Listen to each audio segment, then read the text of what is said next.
Hey guys, in this video I'll show you how you can go ahead and email TikTok. This is their email. If you're not getting help from filling in their forms or their support system, their tickets, what you can do is reach out via this email and follow up on your issue. For example, maybe you got your account suspended or something like that. Let me also give you a template email you can go ahead and utilize. All right, so here I have the subject is appeal for suspended TikTok account. Be very clear on what the subject is so they know how to exactly help you, especially when they're following up, right? When you're following up, you're going back and forth.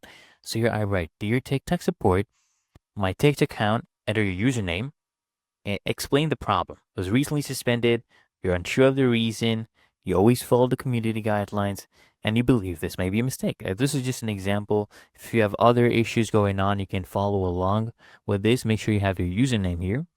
And we're just asking them to review your account. If you know you haven't made a mistake, let them review your account. Let them tell you if there's any way to reinstate this and just thank them, right? Thank them for their time. Just write things in advance, something like that, and sign off. For example, best regards, and put your name in there. And it's really that easy and simple, so good luck.